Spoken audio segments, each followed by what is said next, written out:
Recording in progress. Ya, excelente. Bienvenidos a todos, a todas, a la Comisión Nativo Sostenible de la Mesa Futuro Forestal para Chile Sustentable, convocada al alero de la Comisión Desafíos del Futuro del Senado. Le agradecemos a todos su presencia, su compromiso, aportando toda la información que hemos tenido, información relevante, experiencia, con el objetivo de poder responder a la pregunta con la cual nos convocaron, que es ¿qué necesitamos tener para desarrollar una industria potente en productos de alto valor a partir de madera nativa? Quiero partir, antes voy a compartir pantalla.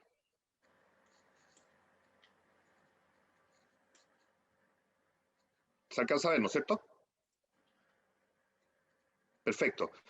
Recuerden, vamos a volver un minuto a la sesión anterior porque nos quedaban un par de ideas que desarrollar. ¿Se acuerdan, no es cierto, que pusimos este ejemplo para poder cuantificar la magnitud del desafío en términos de volumen y qué significa hectáreas, qué sé yo, productos? ¿Ya? Y pusimos esta casa imaginaria donde íbamos a confeccionar todo el mobiliario que tenía dentro, que está detallado a un costado, ¿no es cierto? Una casa para 4 personas, a partir de productos elaborados con madera nativa, ¿no es cierto?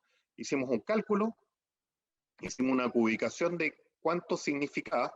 Aquí tuvimos que hacer algunas correcciones porque había unos detalles que tuvimos que corregir, pero más o menos no varió tanto. En el fondo, para poder hacer todo este mobiliario, si nosotros lo quisiéramos hacer, necesitamos 42 metros cúbicos de trozo de aserrable de input, ¿ya? Lo que se transforman, y ahí están los cálculos para que ustedes también los puedan revisar. Y adicional a esto hicimos un ejercicio súper simple para poder cuantificar, esa cantidad de madera que necesitamos para elaborar este mobiliario, a cuántas hectáreas de manejo equivalente representan. Y la hectárea de manejo equivalente la definimos como una hectárea de bosque nativo que íbamos a entrar en régimen de manejo, ¿ya? Y la cifra nos llevó a que son 0,6 aproximadamente hectáreas de manejo. Esto no significa que nosotros vamos a cosechar una hectárea de manejo, sino que es una hectárea que a lo largo de su vida útil vamos a ir obteniendo distintas maderas consecuencias del manejo que vamos a ir haciendo. Y eso, en el fondo, la sumatoria total en el ciclo completo nos va a dar la hectárea equivalente. Ahí tienen una imagen de un bosque nativo manejado, un renoval de Rorraco acá en la zona de la Araucanía, manejado ya 3 veces. Este mismo rodal nos ha aportado ya en la sumatoria de esos 3 raleos 250 metros cúbicos por hectárea aproximado. Ahora, la misma foto que la tomamos con un dron, en el mismo sector, digamos, hace evidencia el hecho de que se trata de manejo con superficie continua de bosque. Esa es la gracia que tiene el manejo de nativo. Ahora, claro, nosotros obtenemos distintos productos a consecuencia de eso. Tenemos las trozos a ser de calidad cerrable, como los que ven en la imagen, ¿no es cierto?, que son trozos rectos, cilíndricos, tienen poco duramen, en el fondo permiten hacer un uso industrial un secado y un procesamiento industrial que después va a ser parte de los productos que vamos a elaborar.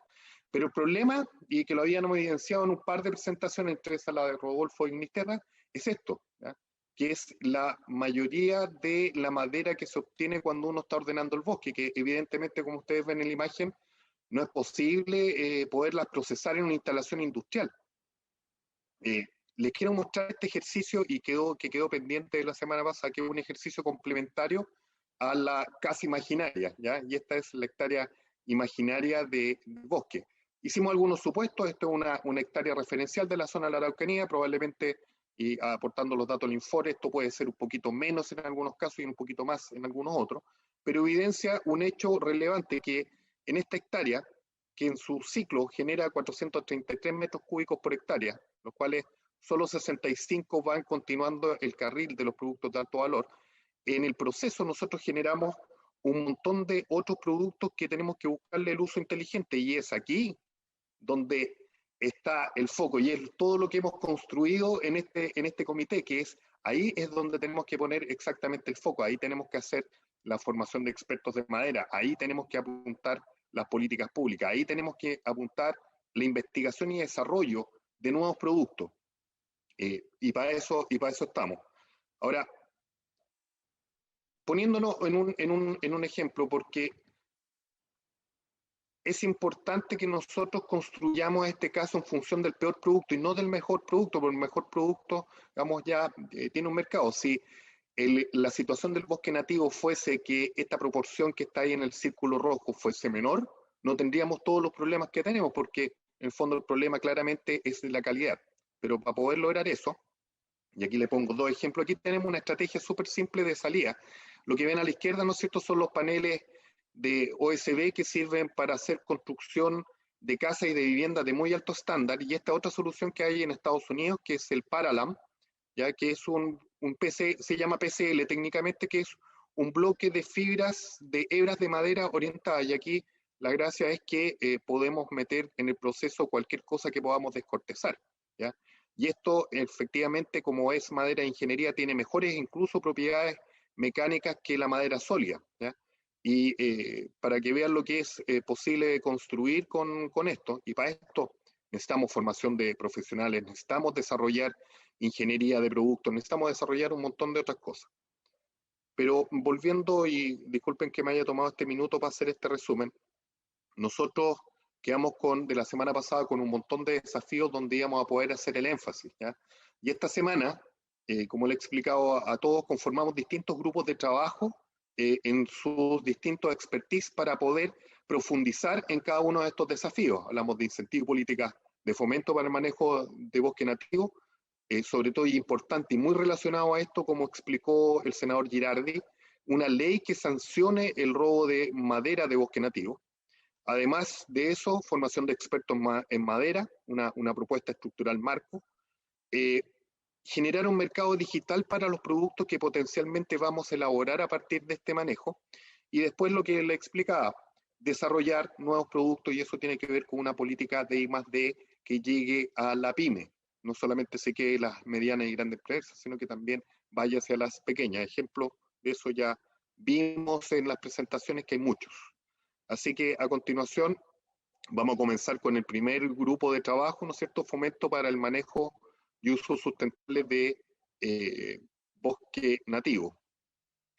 Para eso conformamos un grupo de trabajo, y en este resumen que va a presentar hoy día Helmut Keim, está reflejado el trabajo de toda la semana. Aprovecho a agradecer a todos los grupos, a toda la gente que ha trabajado incansablemente y con mucho compromiso en poder durante la semana, no solamente en las sesiones, sino que también en la semana, poder dedicarle horas a este trabajo en conjunto. Helmut, ¿estás por ahí? Sí, hola, buen día a todos. Por favor, adelante.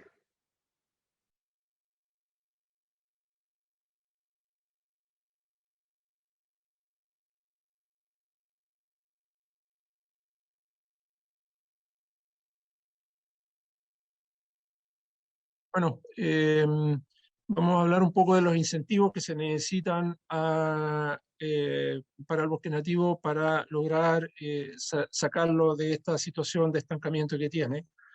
Digo, vamos a hablar porque hablo en representación de la Alianza por el Bosque Nativo, ustedes la conocen ya.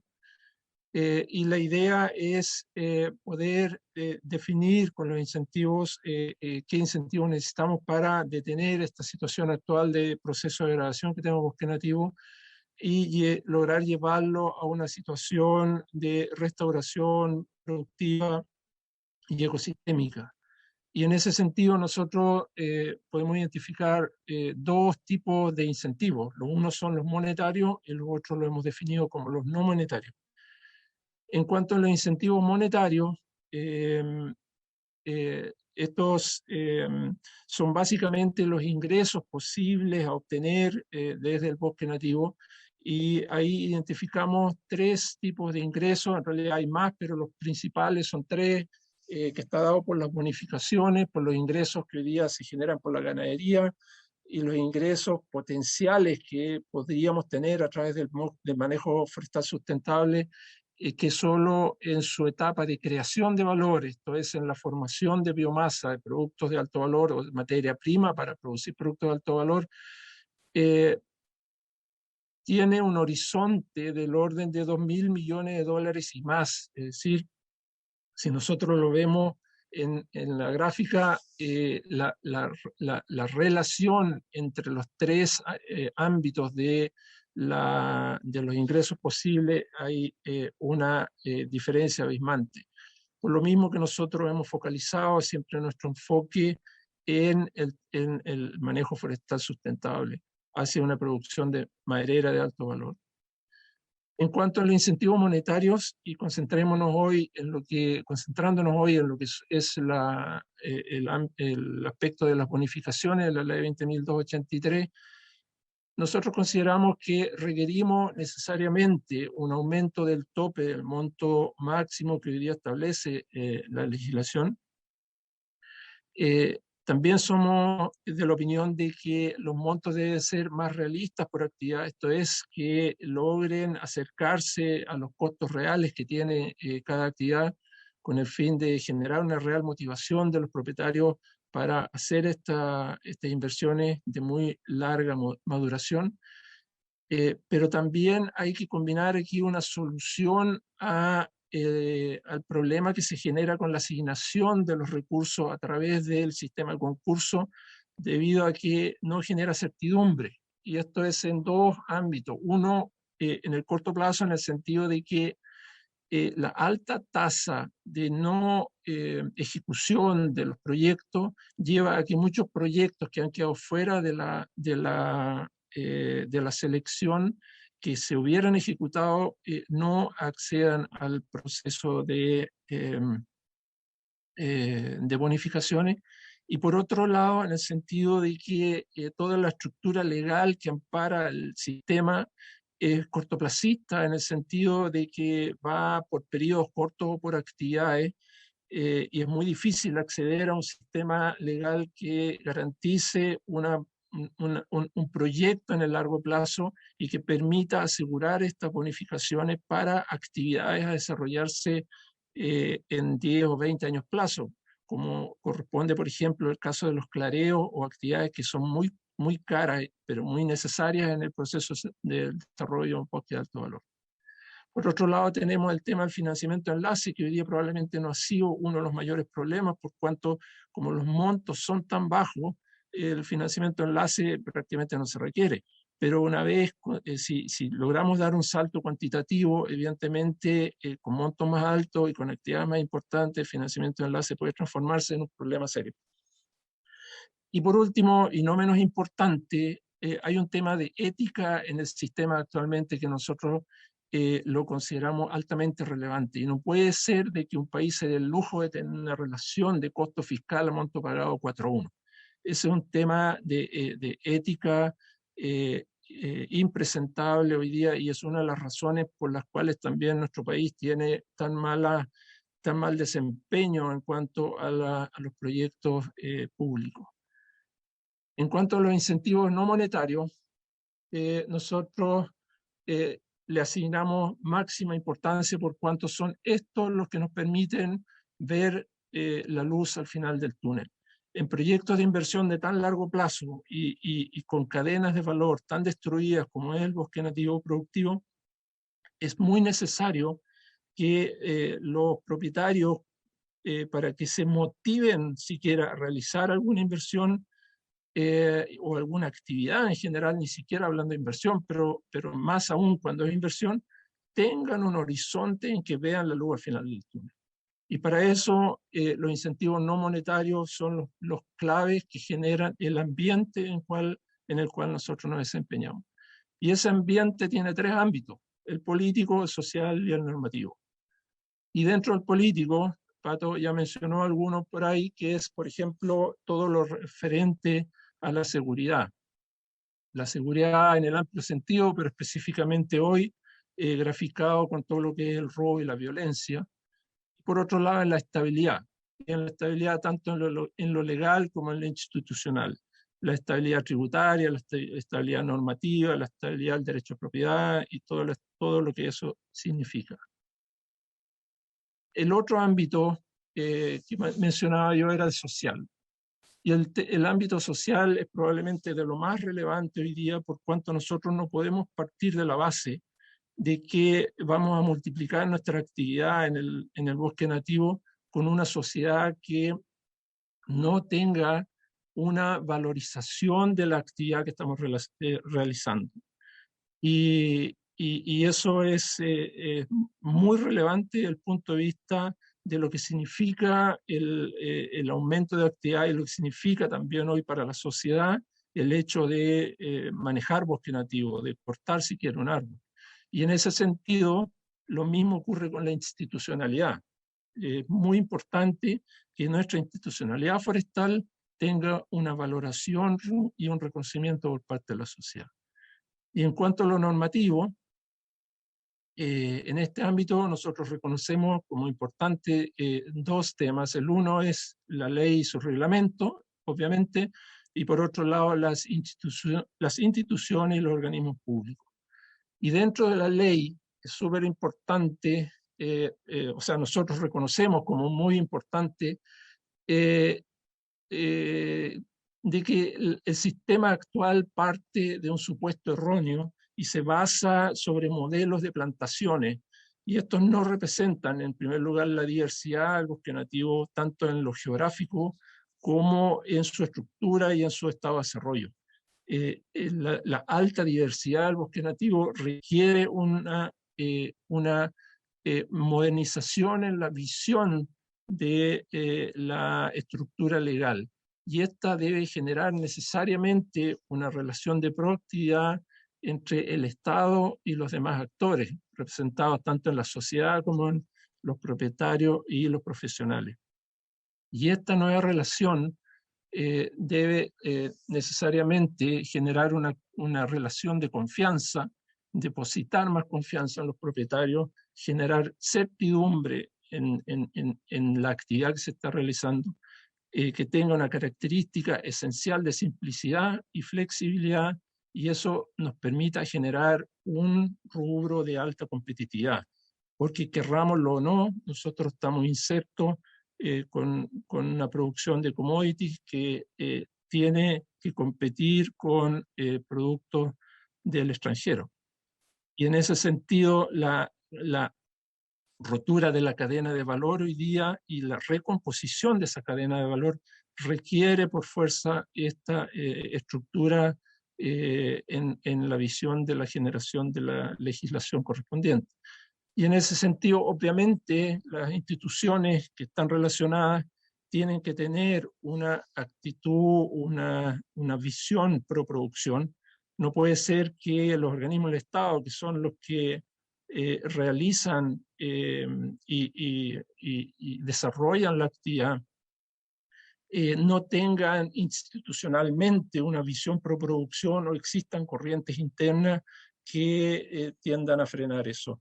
Y en ese sentido, el mismo Estado que ha firmado muchos protocolos y convenios internacionales comprometiendo manejo bosque nativo, tengamos una institucionalidad que tenga una visión burocratizante y en determinados casos altamente acosadoras cuando son fiscalizadoras. Todo este conjunto de incentivos no monetarios, a nuestro entender, son esenciales para que los incentivos monetarios realmente puedan llegar a ejecutarse. En ese sentido, le damos máxima importancia a este ámbito, digamos, a esta generación de este ambiente para que podamos lograr pasar degradación, estancamiento del bosque nativo y llevarlo a un ámbito de desarrollo y producción. Eso sería. Muchas gracias. Muchas gracias, Helmut. Solo para complementar antes de seguir dando la palabra, ¿puedes dejar de compartir la presentación nomás, Helmut?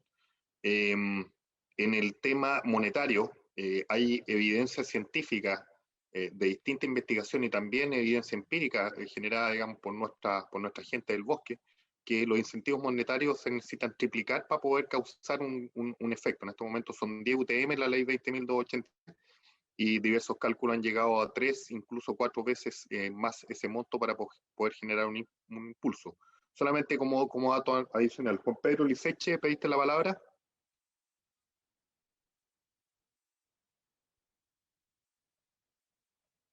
¿No está? al agua. Rodolfo, ¿querías complementar con algo tú? No, es que no pillaba la pantalla, perdón, quiero reiterar algo cortito con respecto a lo que partiste diciendo, Patricio, lo que hemos estado comunicando. Yo creo que está muy claro que se necesita desarrollar nuevos productos, pero creo que algo que no hemos tocado acá y yo lo he visto desde la academia, que yo creo que se pueden desarrollar y existen en otros países muchos productos derivados incluso de desechos del bosque o de otro ecosistema. ¿Ya? El tema acá es que en Chile no existe la infraestructura para poder desarrollar ese tipo de productos. Y yo creo que el gobierno también ahí es un punto importante que debemos tocar. O sea, yo podría contar dos experiencias que me ha tocado pasar, que nosotros, por ejemplo, hemos desarrollado algunos papeles derivados de desechos y estamos actualmente trabajando en algunos tableros, ecotableros le llamamos, a partir de residuos agroforestales, pero el problema es que no existe la industria o no existen los empresarios que son capaces de invertir en ese tipo de productos. Acá en Chile existe o los muy pequeños, que son pymes, pequeños aserraderos, ese tipo de empresarios, o existen los muy grandes. Y también en ese sentido yo creo que invito al gobierno a poder arriesgar más en intermedios. Por ejemplo, acá los únicos que hacen papel en Chile, o existe el mercado de los papeles reciclados, o existe el mercado de las grandes empresas que hacen papeles en base a pino radiata y eucaliptus globulus. Pero ¿qué pasa con los mercados que podrían utilizar, por ejemplo, residuos de la agroindustria? No existen. ¿Qué pasa si alguien quisiera utilizar tableros de partículas que no sean basados en pino radiata? Tampoco existen. Existen muchos residuos de plantas, por ejemplo, arbustivas, que se podrían utilizar para hacer tableros de partículas. En eso estamos trabajando. En Puerto Vara hay empresarios que están en ese camino, pero la industria no existe, hay que establecerla. Nosotros en un informe que elaboramos a través de Corfo, en el cual junto a Frane y otros investigadores vimos la industria de la parte de la construcción, y la parte de la construcción prefabricada en Chile es muy precaria todavía si la comparamos con Canadá, si la comparamos con Italia, si la comparamos con Finlandia. Todavía estamos en pañales porque no existen incentivos, creo yo, y los empresarios no corren riesgos, porque no existen también esas bonificaciones que podríamos pensar en que si se utilizan ese tipo de residuos, el empresario se va a ver beneficiado, incentivos tributarios. Por ahí no pasa por la investigación, no pasa por el desarrollo de productos mucho, porque eso ya existe. Incluso podríamos ser copiadores de cosas que existen en otras partes del mundo. Lo que falta es implementar las empresas y la industria menor, no grandes volúmenes, no grandes empresas que sean capaces de desarrollar esos productos. A eso invito al gobierno. Y obviamente desde la universidad lo digo porque hemos tratado de desarrollar productos y no existe transferencia tecnológica porque no existen los empresarios capaces de poder desarrollar esos productos a cabo. Ideas, y hay muchas. Por ejemplo, ya hemos visto muchas de estas ideas, pueden quedar casi en una cosa artística, en pequeño volumen. Pero ¿qué pasa si existe un producto que puede generar mayor volumen? No está la empresa que lo desarrolle. Eso. Muchas gracias, Juan Pedro. Rodolfo, ¿quieres complementar tú con algo? Ofrezco la palabra también al resto de los miembros del comité. Si no, lo dejamos para el final y pasamos con Jan en el segundo desafío, que es la ley, el desarrollo de una ley que sancione la sustracción de madera nativa. Jan.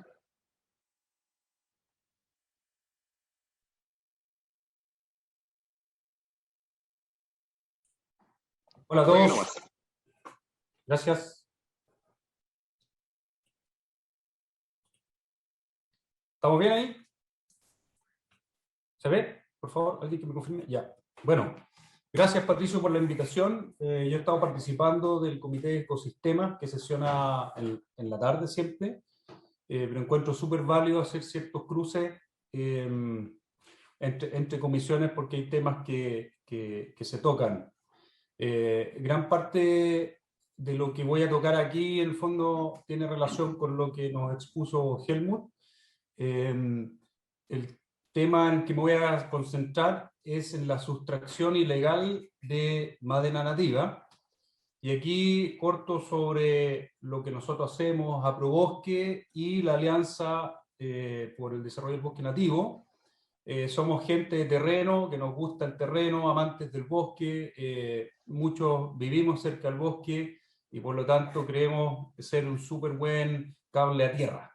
y es la invitación que le hacemos a todos, sobre todo a comisiones como esta, que aglomeran a mucha gente de las ciudades y que a veces desconoce lo que se siente vivir en terreno. ¿Ya?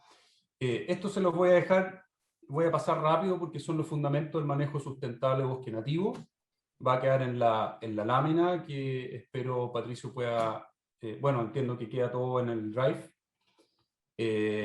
Y directo al tema, entonces, el gran desafío que tenemos pendiente sobre la sustracción ilegal de madera, que hoy está en un descontrol total, aunque no esté visibilizado, pero la extracción de madera y de otros productos desde el bosque nativo es brutal. Otros productos como, por ejemplo, si vamos el 1 de noviembre al cementerio, les desafío, digamos, a ver toda la cantidad de helechos y otro tipo de flora que se extrae sin ningún tipo de raciocinio ni sustentabilidad y que, francamente, destruye biodiversidad. Estamos, por lo tanto, degradando el recurso en sus tres aspectos fundamentales. Yo describí el ambiental, pero también, como lo tocó Helmut, el social y, por supuesto, el económico. Voy a ahondar en eso un ratito más. Además, que tenemos otros daños colaterales, como el consumo de leña informal, que por supuesto siempre es húmeda porque hay que venderla rápido, causa, en este caso, una gran contaminación atmosférica. Quiero describirle algunas malas prácticas que ocurren a diario y que nosotros en cada subida a la montaña, como decimos, nos topamos. Y es algo que en las grandes ciudades, en los lugares donde se toman las decisiones, pasa invisibilizado. Hay mucha gente que usa el fuego directamente, le mete fuego al bosque para poder después sacar la leña. La mayoría de los vehículos, su carga y los conductores transitan indocumentadamente, sin patentes, sin papeles. ¿Ya? ¿Qué hace Carabinero? No puede hacer nada, no sabe quién es, no sabe a quién le pertenece el vehículo, no tiene la capacidad de requisar el vehículo ni la carga, por lo tanto tiene que dejarlo ahí. El conductor al ratito sale entre las matas, se sube de nuevo cuando Carabinero se retiró y sigue su curso. Otra consecuencia indeseable son los múltiples accidentes de tránsito, porque esta gente muchas veces, al amparo de la oscuridad, por supuesto sin luces, en plena Ruta 5 y en caminos públicos, transitan con vehículos en pésimo estado. Es súper frecuente ver estos vehículos enchulados, les digo yo, para el robo de madera. Tienen neumáticos más anchos que los de Fórmula 1 y, por supuesto, reforzados en la parte trasera. Le cambian los amortiguadores para poder soportar la carga de 3, 4, 5 metros de leña. Esta cosa aquí a mí me dejó perplejo cuando me entrevisté con personal de CONAF y me dijeron que tienen tremendo problema, que el chofer los ve en la carretera, por eso se tienen que esconder a veces, los ve 100 metros antes, se bajan del camión y desconocen totalmente el hecho de ir manejando o alguna relación con el camión. Y CONAF pierde todo tipo de atribución. Por supuesto, esta gente se va a los mejores ejemplares, que son los que más rinden en el menor tiempo. Lo que provocan es el floreo. Muchas veces se cae en el amedrentamiento a testigos que ven estos hechos, a los mismos propietarios y a los trabajadores. Y otra mala práctica, digamos, sin querer, queriendo, pero lo hacen así, hay una descoordinación de servicios. Y los servicios son CONAF, Carabineros o la PDI, el Servicio de Impuesto Interno y el SAC. Bueno, ¿quién se ve afectado? Todo tipo de propiedad privada, desde la pequeña a la más grande, todos afectados. En gran medida también retazos fiscales de bosque nativo que quedan entre las carreteras, en los bordes de las ciudades, en algunas cuencas. Por supuesto, los parques nacionales y otras zonas de protección. Sabemos que el presupuesto que se asigna a la protección de los parques nacionales es bastante bajo.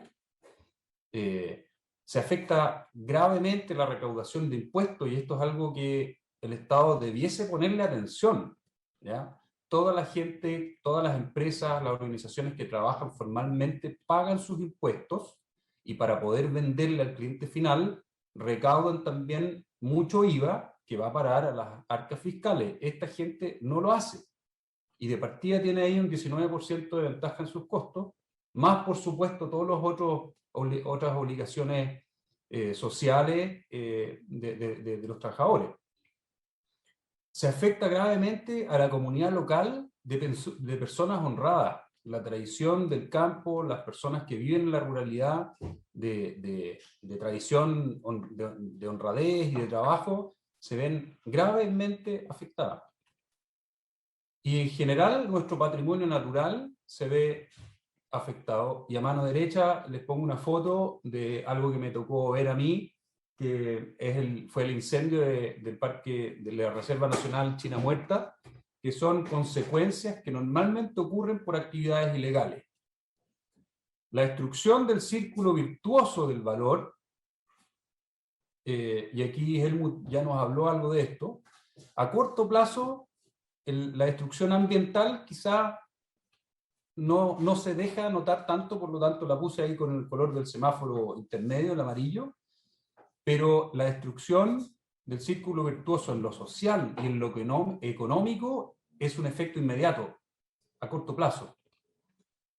Sin embargo, si no ponemos los acentos sobre la I, en el largo plazo se crea el desincentivo al empleo formal, provocando precariedad general en la ruralidad. Estamos ayudando a reducir la capacidad local de emprender e innovar, porque si bien mucha de esta gente, expuse un ejemplo, innova, digamos, y son bastante emprendedores, pero en el ámbito de la ilegalidad, no hay innovación de la que estábamos hablando previamente, lo que nos expuso Patricio recién. No se crea el marco de certidumbre necesaria como para yo arriesgarme. Juan Pedro también estaba hablando de que no hay empresarios que se arriesguen. Bueno, tenemos que preocuparnos de crear el escenario para que ellos se arriesguen.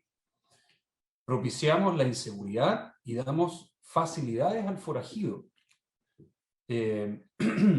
Bueno, generamos incertidumbre, lo que aleja la inversión, ya hablé de eso, tanto en inversión pequeña, en mi propiedad, qué sé yo, de 20 hectáreas, de 15 hectáreas, prefiero no hacer nada porque me van a estropear todo, ¿ya? Inclusive, lo pongo al final ahí, la inversión estatal se aleja, porque no hay nada en qué invertir. En general, hay una destrucción de valor en vez de la construcción de valor. ¿Cómo fortalecemos el círculo virtuoso? Bueno, primero necesitamos dar señales de que la sustracción ilegal está prohibida. Y la pongo en rojo acá y subrayada porque hoy en día no está formalmente prohibida. Y ese es el grave problema. La figura del hurto o robo de madera no existe, no está tipificado como delito. Y hay algunas instancias en el Parlamento que están tratando de abordarlo, pero nuestros parlamentarios deben entender el grave problema que se está generando, que expuse recién, y el gran daño que está causando. Tenemos que, por lo tanto, reforzar el marco jurídico, uno, para desincentivar al forajido, y dos, para incentivar al propietario a cuidar su bosque e invertir en él. Y en tercer lugar, muy importante también, bueno, toda esta gente que opta por la ilegalidad, tenemos que generarles opciones de desarrollo por la vía formal.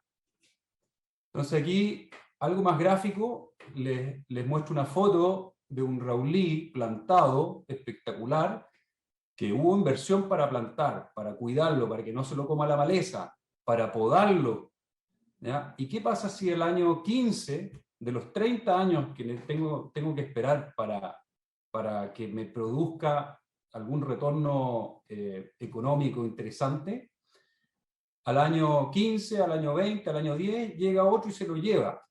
No hay absolutamente ningún incentivo para yo poder después, o para invitar a otros empresarios a comprar esa madera, a aserrearla, a secarla como corresponde, generando valor y finalmente verla en nuestros mismos espacios públicos, con diseño, con armonía, con estética.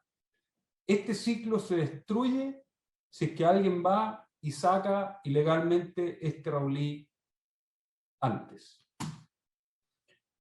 Para terminar, el mensaje es siempre dejar dicho que el bosque nativo, por lo menos 1/3 de toda la superficie que tenemos en Chile, se da para conciliar la protección y la producción, ¿ya? Y como país tenemos que ir a esa meta, tenemos que hacer producir sustentablemente esos bosques, porque así automáticamente se generan muchos otros beneficios, como por ejemplo la formalidad del sector. Una reflexión final es que, personal, digamos, que me parece bastante insólito tener que demostrar que el robo o la sustracción ilegal causa daños, porque es algo que es tan obvio, pero hay muchas personas que están tomando decisiones sin entender este tremendo problema. Así que la invitación a todos aquellos que tengan que tomar decisiones es a tomar el toro por las astas, entender este tremendo daño que se está generando y tomar decisiones en favor hacia la formalidad. Muchas gracias, Patricio. Muchas gracias a ti, Jan, por la completa presentación. Simplemente para complementar un tema que tú manifestaste, que es el tema de IVA no recaudado. Estimaciones indican que es alrededor de 20 millones de dólares anuales por IVA no recaudado, lo que a todas luces podría ser mucho más, porque los cálculos no dan.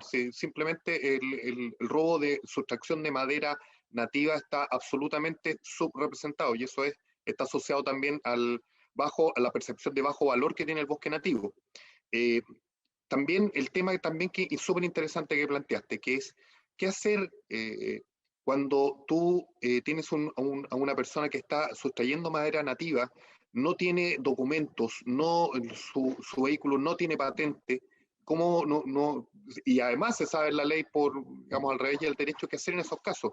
Porque nosotros ponemos dos ejemplos muy claros: la ley de disposición ilegal de residuos, que la mencionaba el senador Girardi, donde, claro, se sanciona con la pérdida de licencia de por vía, pero acá cuando no tenéis licencia, ¿qué hacemos?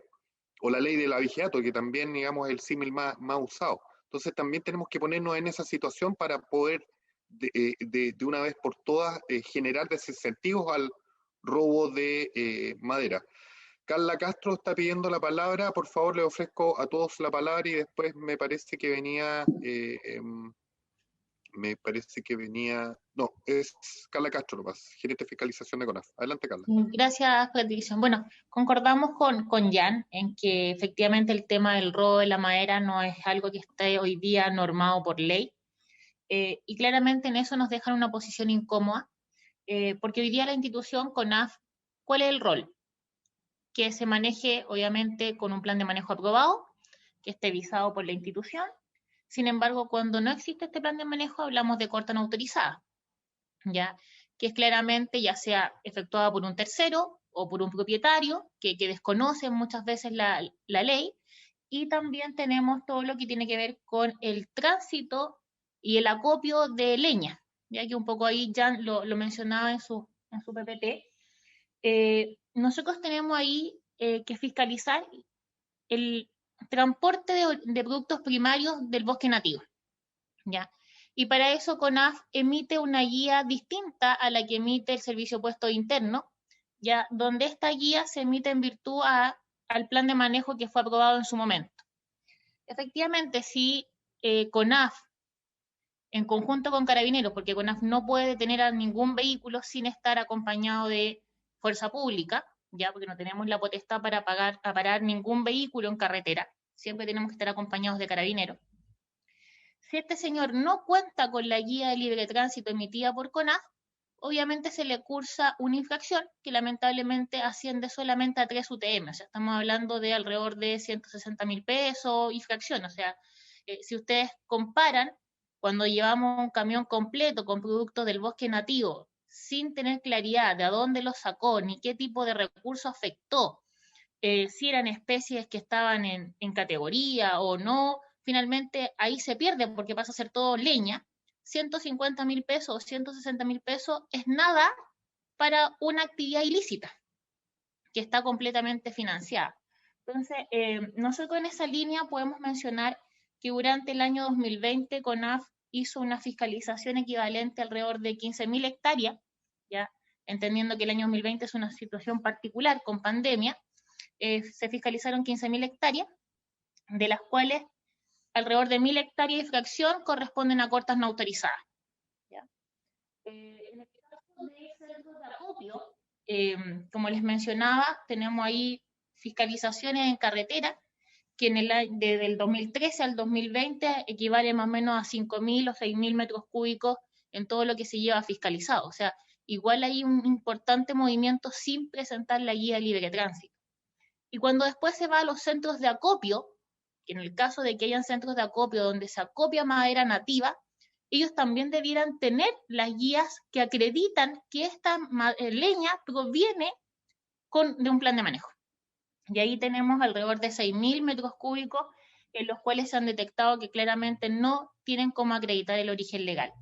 Esos son un poco, Patricio, y todos para que manejen cuáles son la información y cuáles son las actividades que nosotros podemos desarrollar por ley, entendiendo que hay una brecha importante con todo lo relacionado con el robo de la madera, donde ahí lamentablemente, si hay antecedentes, muchas veces, un poco por la violencia en algunos casos, no se dan a conocer y termina siendo el propio propietario del predio quien tiene que asumir en algunas causas precisamente por ser una corta no autorizada.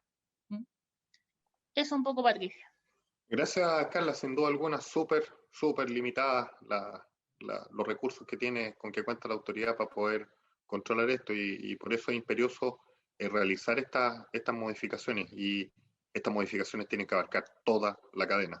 Pidieron la palabra Matías Disculpa, Ortiz. dame un segundo. ¿Perdón? Para complementar. Sí, y en virtud de lo mismo, y entendiendo que hoy día el recurso es sumamente importante, es que ahí es donde toma relevancia lo que estamos realizando el año 2021, que a través de imágenes satelitales estamos haciendo monitoreo de zonas prioritarias o zonas de interés donde en forma histórica han mostrado alguna presencia de cortas no autorizadas. ¿Ya? Y para eso CONAF a finales del año 2020 hizo una inversión importante en imágenes de mediana y alta resolución, lo que al mes de abril ya nos ha permitido monitorear, ¿ya?, alrededor de 500.000 hectáreas, donde tenemos un hallazgo en términos de polígonos con cambio de cobertura que asciende más o menos al 0,2%. O sea, podemos decir que CONAF ahí está haciendo una imagen territorial en alrededor de este monitoreo a través de imágenes satelitales, que creemos que es un poco lo que se va a llevar a futuro, o sea, un poco de fiscalización remota. Gracias, Carla. Pido la palabra Matías Ortiz y luego Rodolfo Tirado. Matías. Gracias, Patricio. Como para no enfrencarnos tanto en esta discusión, porque se nos acerca la hora de término, 45 minutos, y son hartos temas más los que se debatieron aquí, solo dar algunas alternativas que no se han mencionado para no enfrencarnos tanto en el tema de las sanciones. En otras mesas se revisó el tema del inventario de bosque, y ahí se veían las tecnologías que de repente con una actualización semanal podían ver cómo bajaban las densidades en algunas áreas del bosque, o incluso con mayor frecuencia.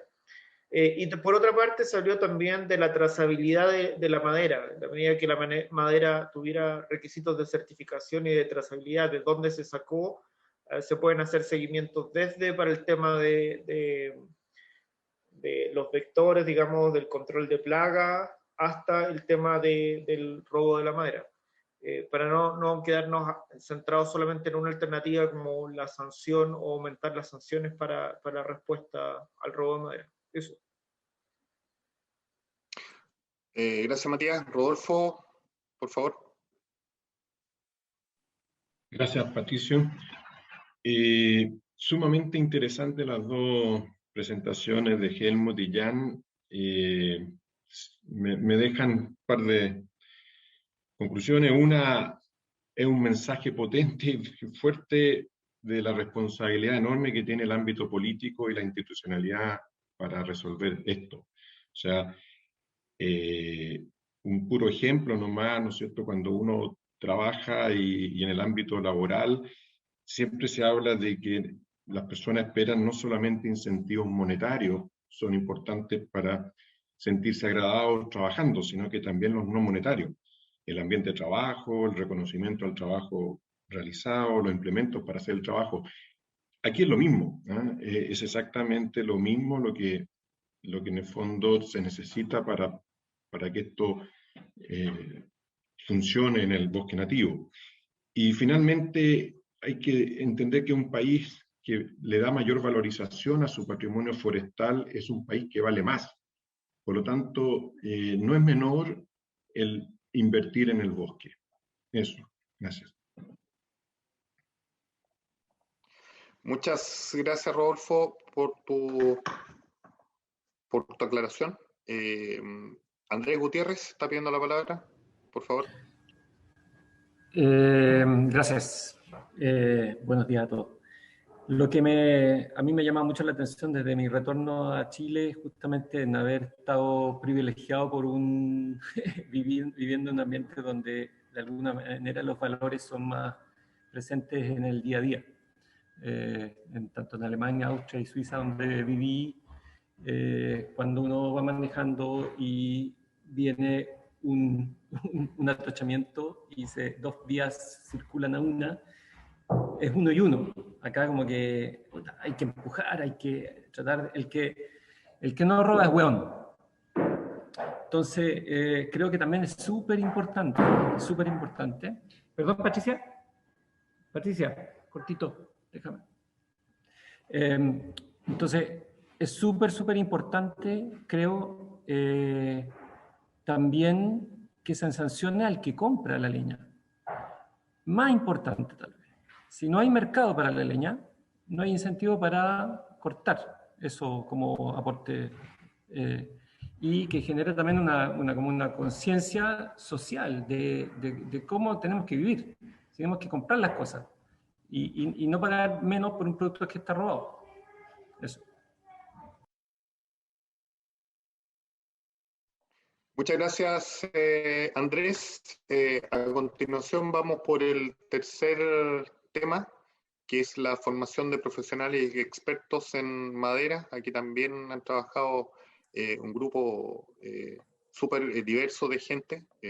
Está el mismo Andrés Gutiérrez, está Martín Pupe de la Universidad Católica, José Luis Catalán de la Asociación de Carpinteros de Chiloé, y Hans Grosse, que va a capitanear hoy día el equipo. Hans, por favor, adelante. Muy bien, gracias. Si me permiten compartir pantalla.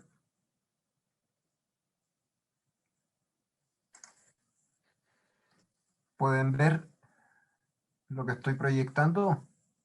Sí, ponlo en presentación, eso sí. Sí, lo puse. Me aparece que estoy compartiendo pantalla. Sí, se ve la presentación, pero está, digamos, en el modo de edición de PowerPoint. Si le pones el teloncito, okay. Eso, ahí está, perfecto. Muy bien, denme un segundo. Ya. El tema, efectivamente, lo hemos estado conversando, es un tema que requiere entrar mucho más en profundidad, y esto es una primera pincelada. Pero hay algunas preguntas que nos hicimos y respecto a alguna información mínima necesaria. Oficios en Chile, mueblistas, carpinteros, maestros en disciplina de la construcción. Es decir, ustedes ven que es un tema que ataca distintos frentes. Primera pregunta, ¿para quiénes? Bueno, para los que no deseen carreras universitarias o técnicas, requieran un entrenamiento corto para entrar rápidamente al mundo laboral y tengan habilidades manuales, y tengan una formación base en el colegio de al menos 8 años. ¿Dónde? Para el rubro que involucra la madera, en escuelas de oficios y ocupaciones de la industria de la construcción, cerca de centros urbanos importantes, con enseñanza que va más allá del uso de la madera, ya que por el momento la demanda así lo requiere.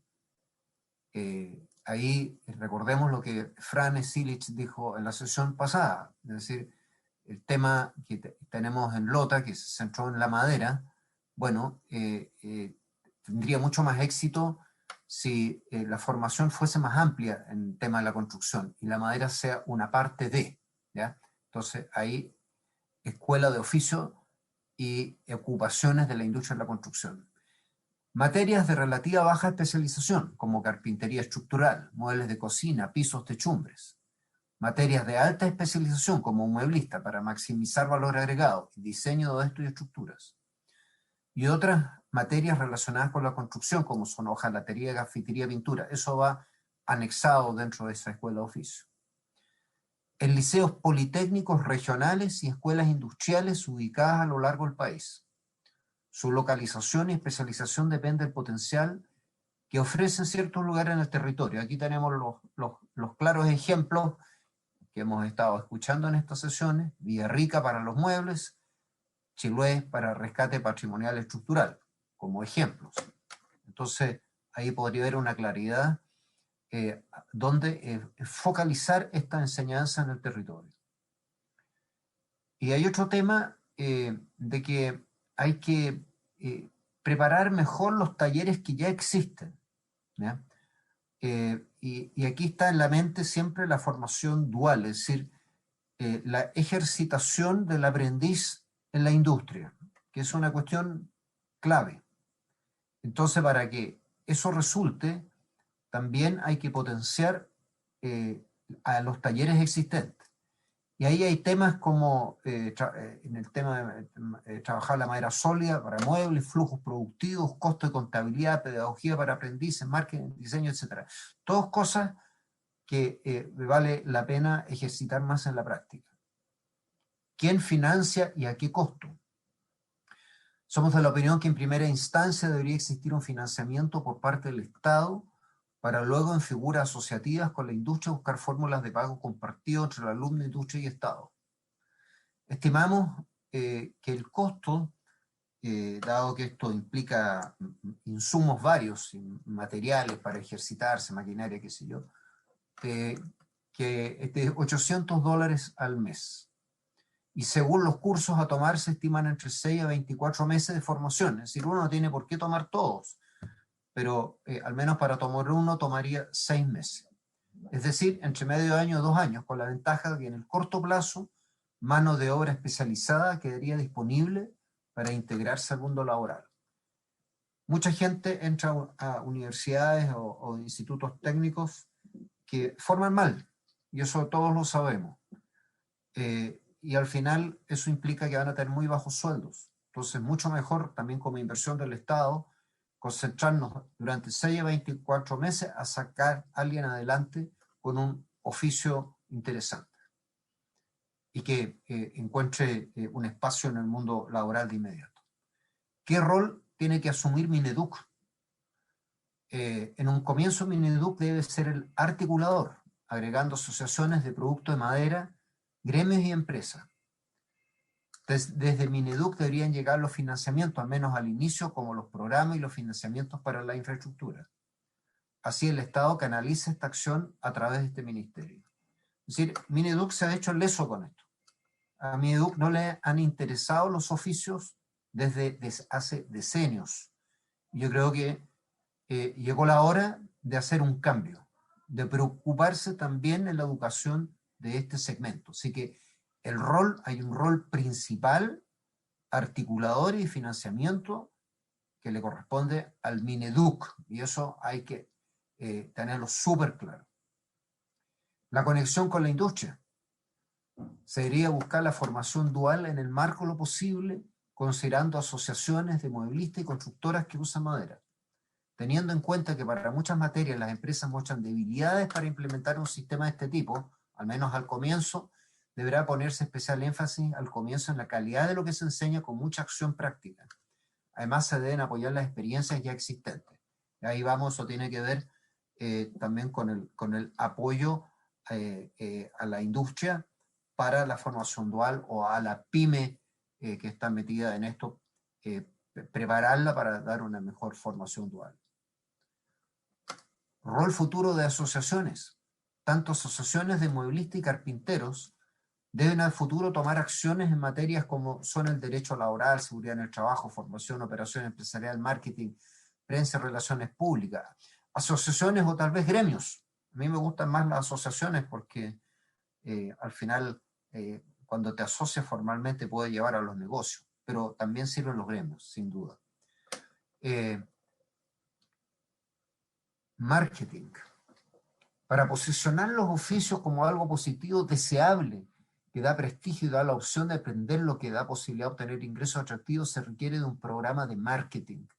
De este se debe esperar cambiar la percepción, y esto es súper importante, se debe esperar cambiar la percepción de que los oficios corresponden a una formación de categoría inferior. Está instalado en Chile esto. Se mira como una cosa de menor categoría el tema del oficio. Está instalado en la cultura desde hace siglos y eso debemos cambiarlo. No hay ningún país desarrollado en el mundo que no admire sus oficios. Y en el mundo subdesarrollado y sobre todo en el mundo latino se miran en menos los oficios. Así que aquí es importante hacer un cambio cultural. Además se deben promover productos generados por licitaciones públicas como pueden ser muebles, juegos infantiles, máquinas de ejercicio, señalética. Aquí el mundo público tiene mucho que hacer. Puede activar la demanda por productos que produzca esta pyme de mueble o de otro tipo. El mercado. Los productos se diferencian según sus mercados, los cuales se deben conocer. Por ejemplo, muebles finos con alto grado de especialización. Chile y exportación a baja escala al comienzo al menos, ¿cierto? Molduras y estructuras de relativa baja especialización. Chile exportación a mediana escala. Cerchas y estructuras relativa baja especialización. Chile exportación a mediana escala. Son ejemplos. Pero hay que preocuparse de estos mercados porque si no hay mercado no hay negocio. Y aquí, bueno, están las fuentes que usé, las conversaciones que hemos tenido con Gonzalo Hernández, que puso sobre la experiencia del Instituto Forestal en la formación de carpinteros, con un foco en nuestro, y nosotros nos enganchamos mucho en la experiencia canadiense con la Escuela de Carpinteros de Quebec, que es muy importante y me gusta mucho de al menos copiar algunas cosas de ahí. Con Martin Popper, formación técnica en Chile, él hizo una presentación sobre esto, vínculo con la educación dual impulsado por CAMCHAL, entre otras cosas. Catherine Araya y José Luis Catalán, la restauración patrimonio histórico en Chiloé. Ellos claramente ahí pusieron un foco y habría que buscar tal vez en el futuro ahí una escuela industrial, un liceo politécnico que se pueda hacer cargo en esa parte del país. Con Andrés Gutiérrez, relatos de experiencia práctica empresarial. Con Andrés hemos hablado mucho de esto, él tiene una tremenda experiencia, sobre todo en el tema del mueble, además que lo vemos siempre muy enamorado de ese tema. Así que eso es lo que yo les quería presentar. Así que estamos abiertos a conversar el tema.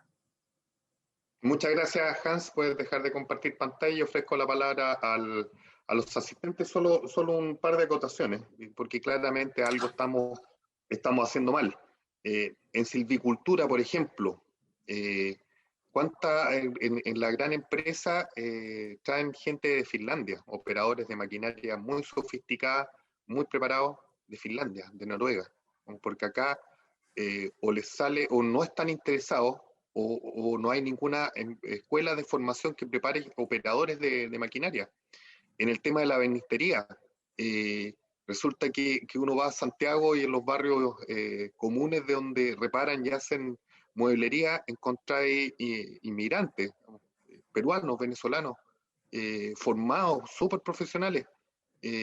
Claramente ahí tenemos un déficit súper grande. Y si lo linkeamos con lo que estamos conversando la semana pasada acerca del desafío de construir nuevas viviendas que hablaba Frane.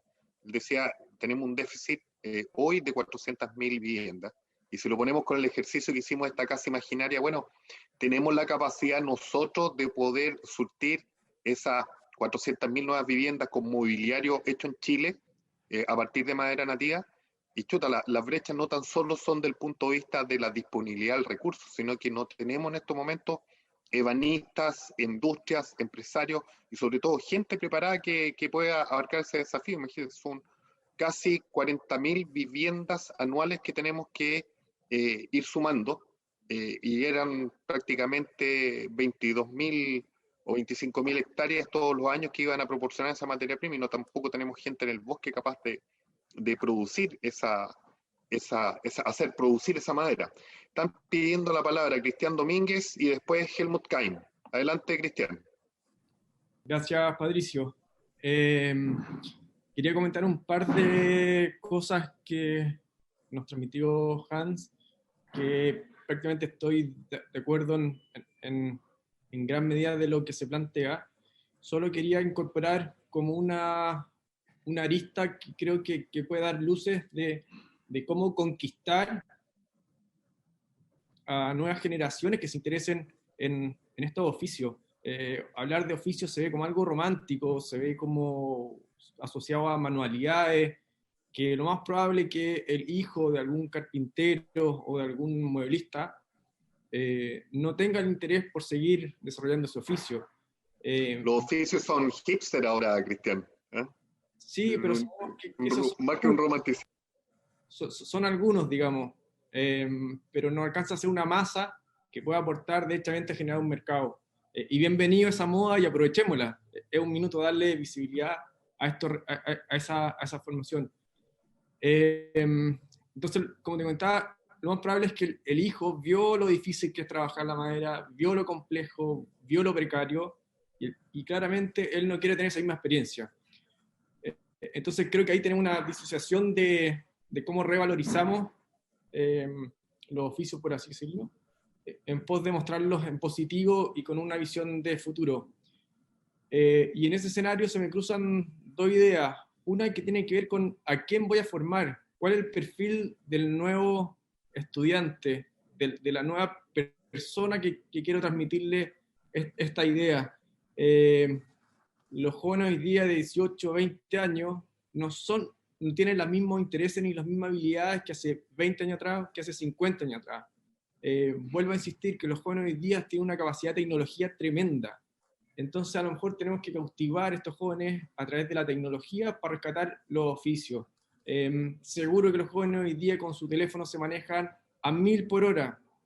¿Cómo esa tecnología se puede aplicar a técnicas, a maquinaria, a CNC? ¿Cómo encantar a estos jóvenes a través de sus habilidades, que son distintas a las habilidades que nosotros teníamos o que generaciones más atrás tuvieron, y desde ahí poder llevarlos hacia los oficios? Creo que ese puede ser un hilo conductor para tener más masa y un mejor masa crítica o potencialmente más actores de este mercado. Eso es lo que me gustaría como agregar e incorporar a esta reflexión.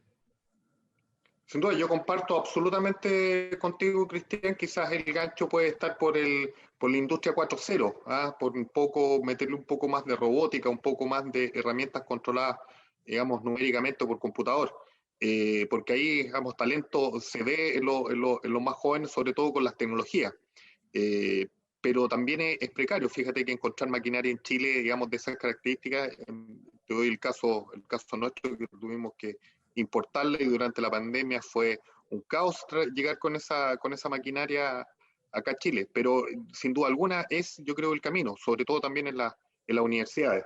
Está pidiendo la palabra Helmut Kaim y luego Martin Pupe. Al respecto, coincido con lo que pusieron ustedes recién.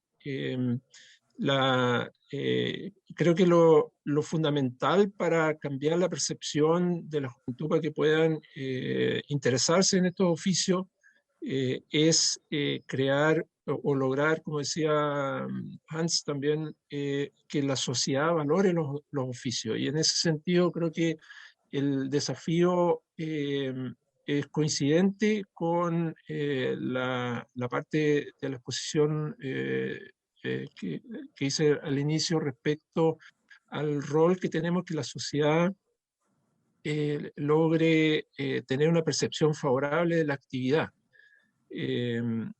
y yo creo que va de la mano el tema del manejo del bosque nativo con el tema de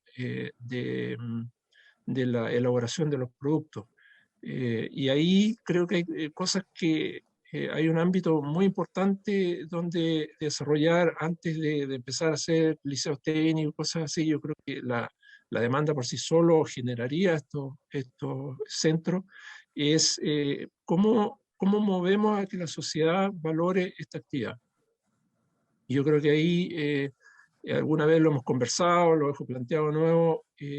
Por ejemplo, hacer una ruta de la madera relacionada al bosque nativo, que podría ser la zona Panguipulli, por ejemplo, donde está el corazón y la historia de todo el manejo bosque nativo, de gran parte del manejo bosque nativo de Chile. Se podría hacer, por ejemplo, un museo a todo cohete que desarrolle o que contenga tanto la historia de cómo parte toda esta cuestión hasta vincularlo con simuladores, por ejemplo, y de máquinas y productos de madera. Y yo creo que eso en una zona que es visitada alguna vez por todos los chilenos y pasan por un museo de este tipo, creo que iría cambiando de poquitito la percepción que hay sobre el recurso. Y eso generaría un material en largo plazo muy positivo. Eso por mi lado. Gracias, Helmut. Sí, es que también, digamos, el tema de la demanda es digamos, cuestionable porque fíjate que, y Andrés Gutiérrez lo dijo hace algunas semanas, José Luis Catalán también, digamos, que hay espacio. ¿Ah? El problema es que no logramos seducir a que la gente vaya por el lado de los oficios.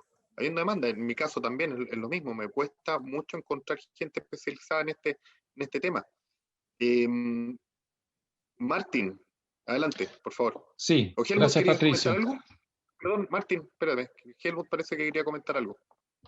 Sí, era nada más que para confirmar en lo mismo, digamos. Yo creo que la gente no se motiva porque no hay una afinidad o no hay una visión favorable hacia todo el sector. Entonces, no hay como una cultura. Hemos cortado en estos últimos 30 años, se ha interrumpido la tradición maderera en Chile, sobre todo la vinculada al bosque nativo. Lo que les pasa a ustedes en la parte de la industria, tú lo habrás vivido seguramente, es un tema que viene en el bosque también, muy fuerte. O sea, tú no pillas gente para trabajar bosque nativo como pillabas hace 30 años atrás. Que trabajen con bueyes, que hagan un trabajo súper noble, qué sé yo, y el escenario es el mismo. Entonces, si nosotros tuviéramos una sociedad o todo el entorno, digamos, de la sociedad, por lo menos los sectores donde estamos insertos, una visión favorable hacia el tema, y hablo también de la gente que demanda los productos, que vean favorablemente el tema del manejo sustentable, que vean favorablemente el tema de la elaboración de estos productos, que sepan que la mesa la están comprando en un árbol que se cortó, y no necesariamente de que es de plástico, digamos, o que es fabricado en la industria, sino que existe ese vínculo y esa valoración. Yo creo que eso es clave para que la gente tienda a motivarse.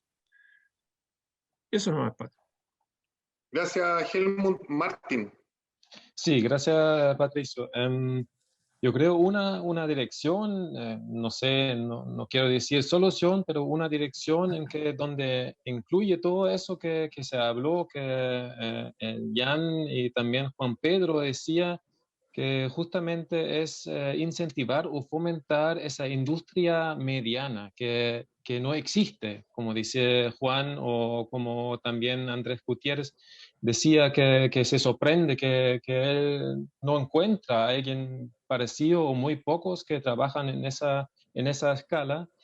Y ahí, como Helmut también ahora dice, está la conexión directa con la sociedad. Ahí estas empresas medianas, no como la industria grande que después lleva los resultados, los muebles o cualquier objeto a una tienda donde no hay un contacto con un cliente en el día a día, ahí se crea ese valor. Y claro, si existe solamente el muy, muy chico que tiene que trabajar casi de día a día, donde el oficio es algo muy difícil, como dice Cristian Domínguez, perdón, como uno ve algo, no el valor, no tiene perspectiva o algo así.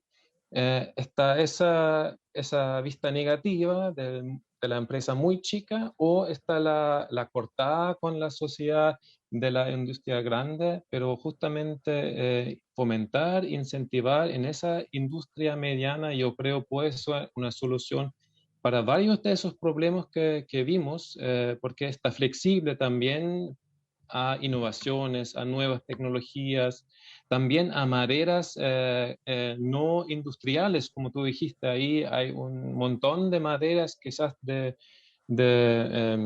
medidas cortas que una industria chica que puede cambiar de hoy día a mañana su línea quizás y decir, ya, ahora voy a hacer un mueble de 100 de una cantidad mediana o algo así de 1 metro nomás. Yo puedo recibir algunos pedazos de un bosque que no produce solamente, como se dice, una excelencia de cualidad o algo así.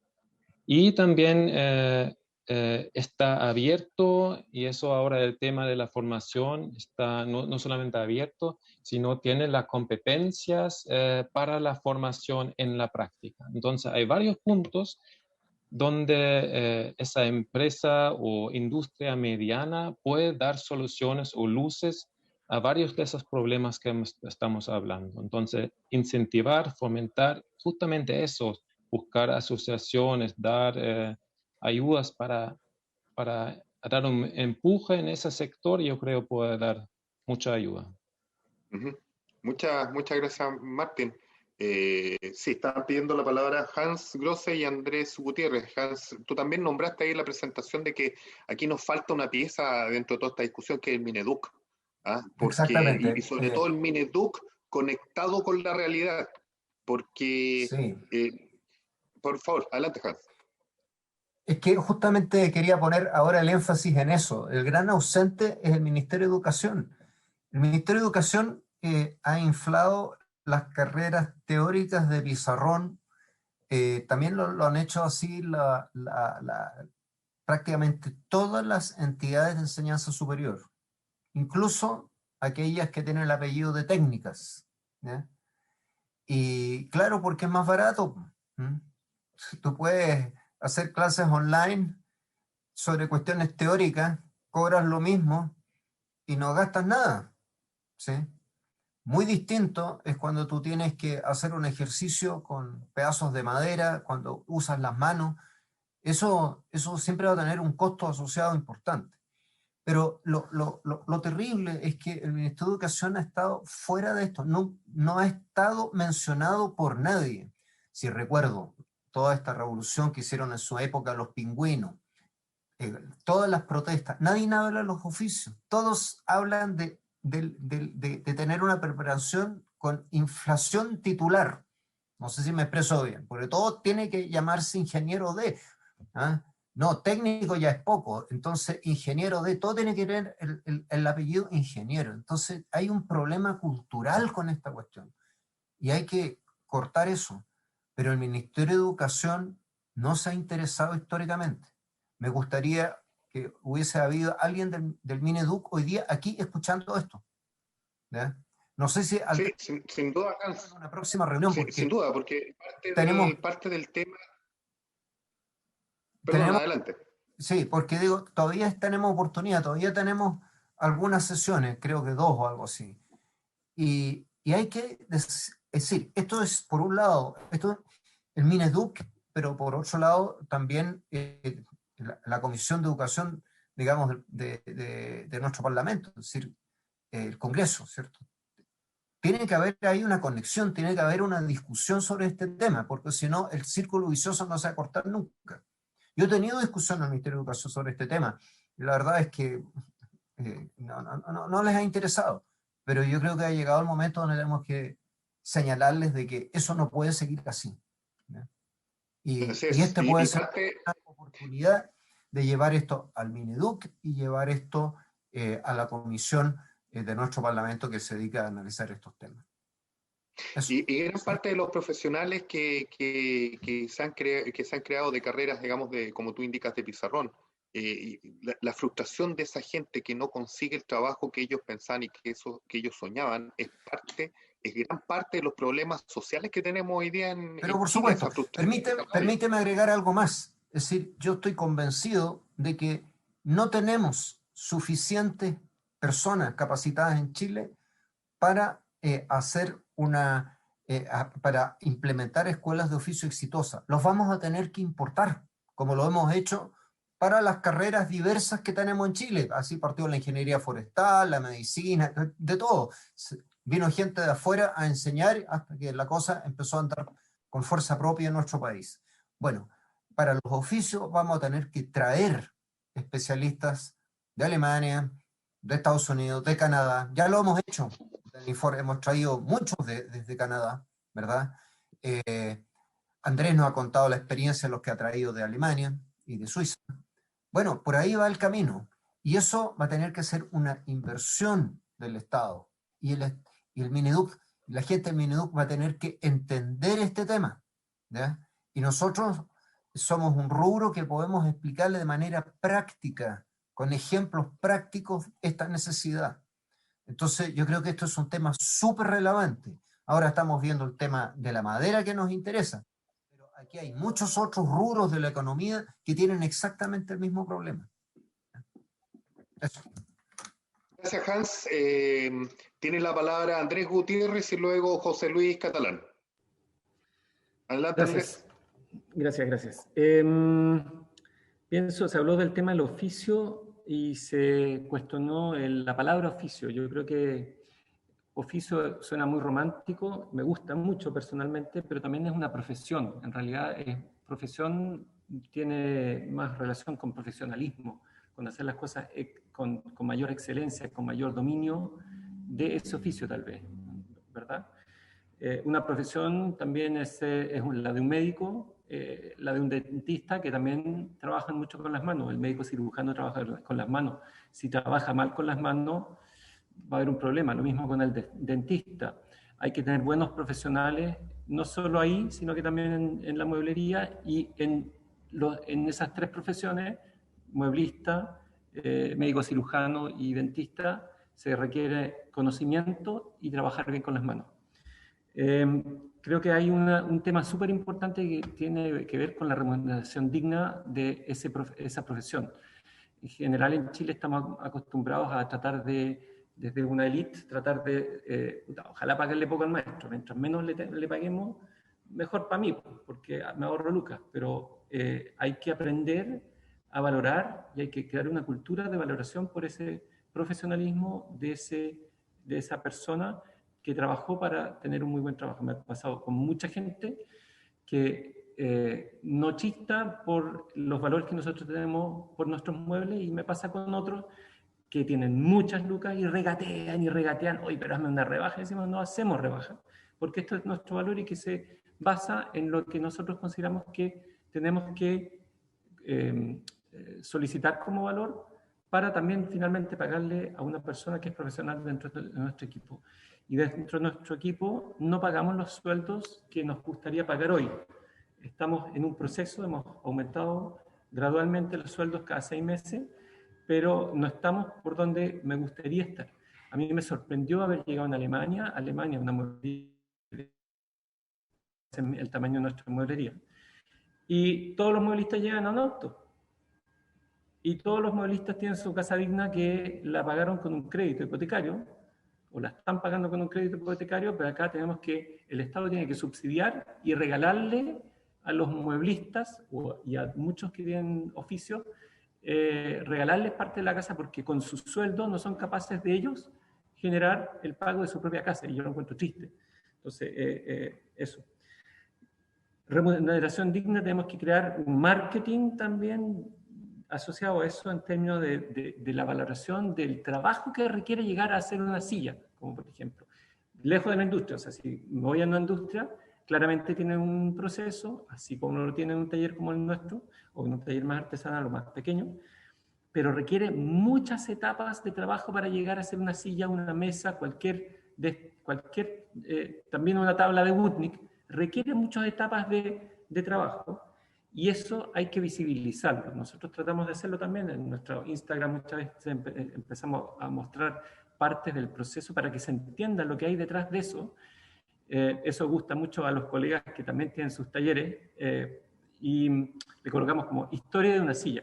Si uno coloca hashtag historia de una silla, se ven muchos procesos, historia de una mesa, etcétera, y que ahí, y a nuestros clientes les enviamos también fotos de sus procesos, de sus mesas. Estamos haciéndote tu mesa, mira, aquí estamos en el encolado, aquí estamos en esto. Toma tiempo, es un tiempo adicional que no me lo está pagando, pero está como dentro del tema marketing tal vez metido. Y creo que hay que incorporar también el tema de la importancia del hecho en Chile y no hecho en China.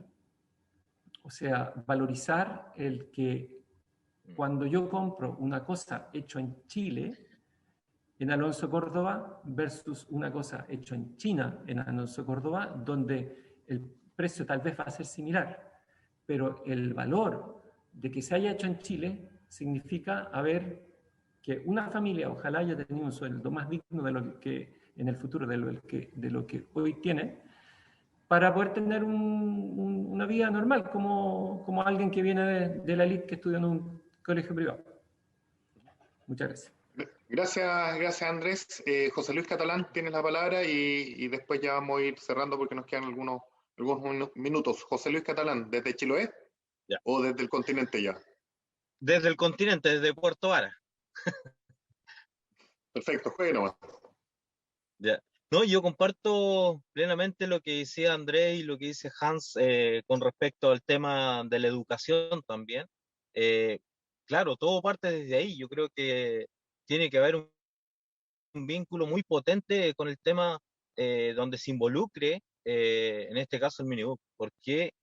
Porque ciertamente se le ha dejado como este lugar a las universidades, o en este caso INACAP o algún similar, que ellos han tomado como la parte más técnica, ¿ya? Y claro, en parte del oficio se ha visto, digamos, como de bajo nombre, y obviamente ellos, si tú no vas a la universidad, hoy en día tu valor de tu trabajo no es el mismo. En este caso, si tú eres constructor o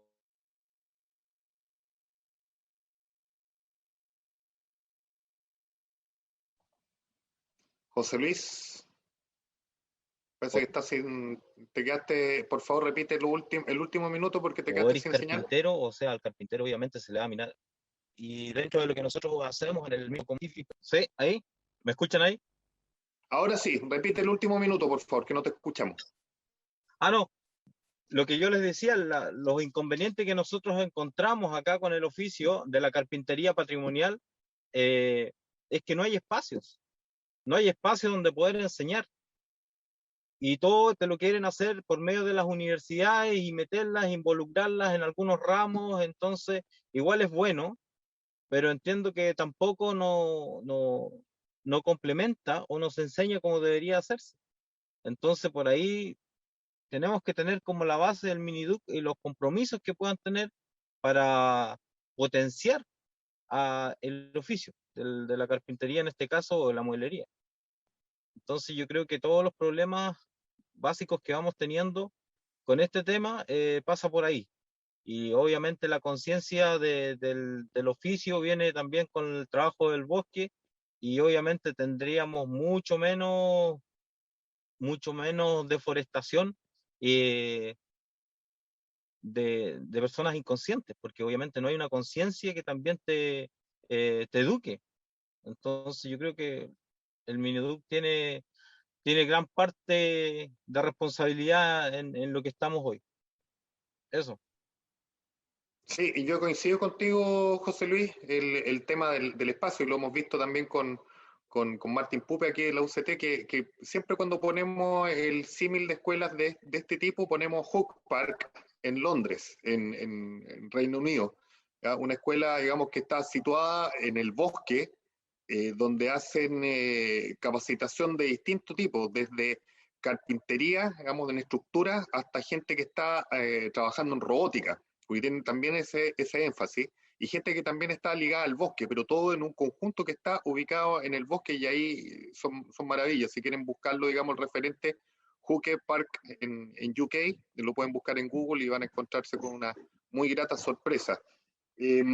Respecto también de, había nombrado el tema del sello Marca Chile, y ahí contarles que en unas sesiones anteriores el senador Girardi dijo que hizo una gestión con el canciller Alamán para poder poner a disposición Marca Chile, que es el logo que en el fondo está más disponible.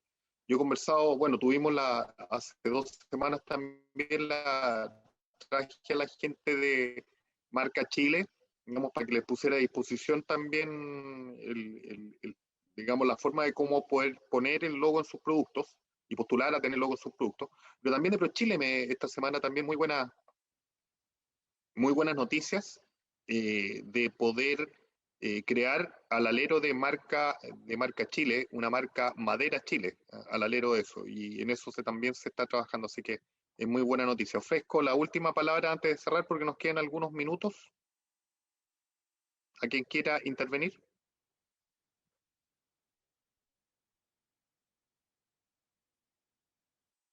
No, quedamos así entonces.